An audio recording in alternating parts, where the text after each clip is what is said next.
অমৃত কথা স্বামী গুরু মহারাজজি। প্রশ্ন, শাস্ত্রপাঠের প্রয়োজন আছে কি?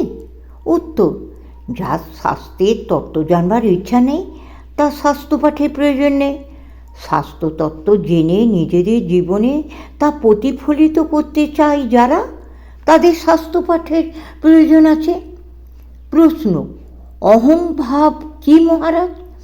উত্তর, আমি কর্তা, আমি ভোক্তা, এই প্রকার বুদ্ধি।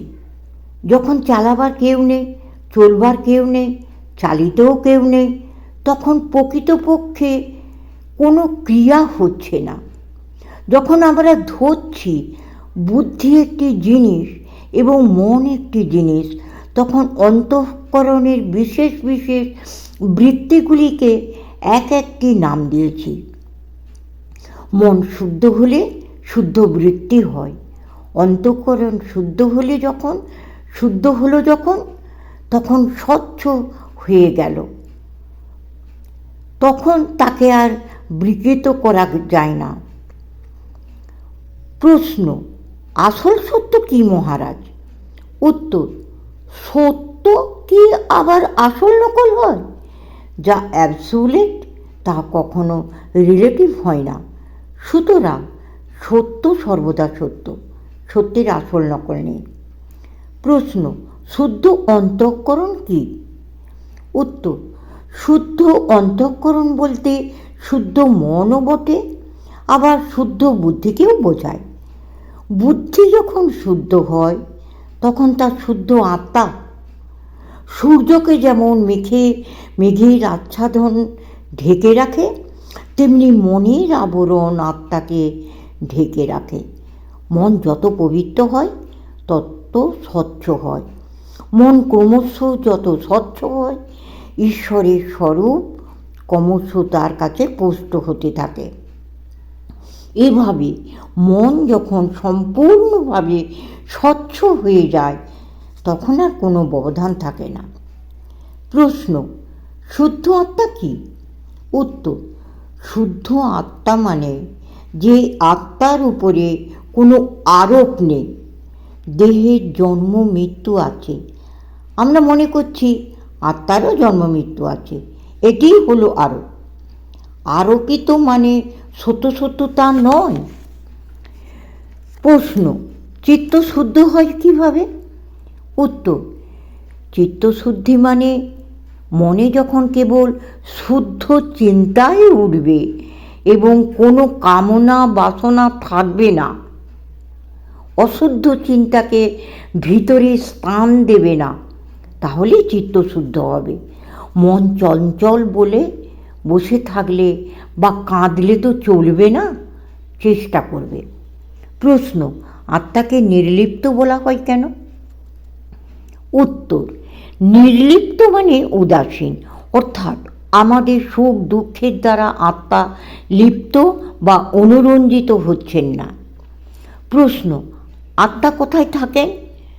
উত্তর, স্থূল শরীর, সূক্ষ্ম শরীর, কারণ শরীর, তারও পেছনে আত্মা। আত্মার আলোকে সব আলোকিত। কারণ শরীরকে বীজ শরীরও বলা যায়, যার থেকে স্থূল সূক্ষ্ম শরীর সব তৈরি হয়।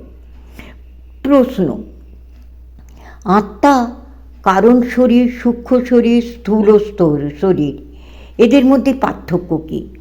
উত্তর, আমরা চোখের সামনে দেখি কেউ মারা গেলে তাকে পোড়ানো হয় অথবা কবর দেওয়া হয়।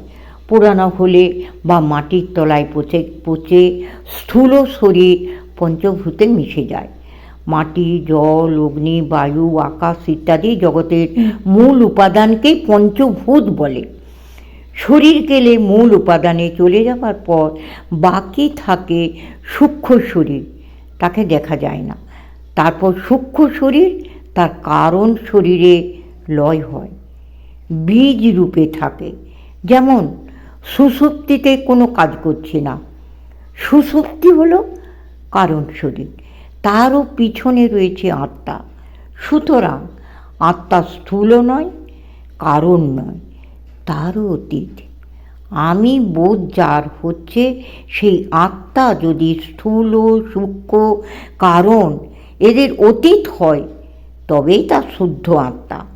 সেই শরীর অভিমানের পারে যেতে হলে ধীরে ধীরে সাধন ভজন করে এগোতে হয়। প্রশ্ন, সংসারী লোকের আমিত্ব যায় কী করে? উত্তর, আমিত্ব মানে কি? দেহটার সঙ্গে জড়িয়ে দেহে আত্মবুদ্ধি করা হলো আমিত্ব। অহং মানে আমিকে গুরুত্ব দেয়া। আমিত্ব গেলে আমি বলে যে জিনিসটি আমাকে বন্ধনে রাখছিল, ছোট করে রাখছিল, সেই বন্ধন খসে যাবে। জন্ম মৃত্যুর ভিতর দিয়ে চলেছে যে, তাকেই বলে সংসারী। শুধু বিয়ে করলে সংসারী হয় না, দেহকে যে আমি বলে মনে করে সে সংসারী। দেহ থাকলেই জন্ম মৃত্যু আছে, পরিবর্তনশীল যেটি সেটি সংসারী। প্রশ্ন, কিভাবে মুক্তি হবে মহারাজ? উত্তর, শাস্ত্রে বহুবার বলা হয়েছে যে আমি আমার বোধ চলে গেলে মুক্তি হবে। যে মনে করে আমি বদ্ধ সে বদ্ধ, যে মনে করে আমার বন্ধন নেই সেই মুক্ত। প্রশ্ন, কে মুক্ত হবে কে বদ্ধ থাকবে এগুলি কি পূর্ব নির্ধারিত? উত্তর, তোমার কি মনে হয়? যদি প্রকৃত মুক্তি পেতে চাইতে তবে জলের বাইরে মাছ যেমন ছটপট করে তুমিও সেভাবে ছটপট করতে। প্রশ্ন, যাগযজ্ঞ করলে কি মুক্তি হয়? উত্তর, যার পকেটে 1000 টাকা আছে সে কি আর 1 টাকার জন্য লালায়িত হয়? সে পকেট বাজিয়ে বলে আমার এখানে 1000 টাকা আছে। যে মুক্তি চায় সে যাগযজ্ঞ করে না। প্রশ্ন, তবে কি কামনা বাসনা পূরণের জন্য যাগযজ্ঞ করা হয়? উত্তর, বেশিরভাগই তাই। জীবনটা পেয়ে কীভাবে খরচ করবে তা তো নিজের হাতে, তোমাকে চেষ্টা করতে হবে। রাজা পরীক্ষিতের 7 দিন পরে মৃত্যু, তিনি এই 7 দিন কী করবেন? নগরের বাইরে গিয়ে ভগবানের নাম করে কাটালেন তিনি। জীবনের মাত্র আর 7টি দিন আছে, ভোগ করে নি, তিনি তাও ভাবেননি। তার ভিতরে শুভ সংস্কার ছিল, তাই ভালোভাবে সময়টা তিনি কাটাতে চেষ্টা করলেন। গীতায় আছে, সহস্র জনের মধ্যে দৈবাৎ 1-8 জন ভগবানকে চায়। প্রাচীনকালেও ছিল, এখনও তাই আছে।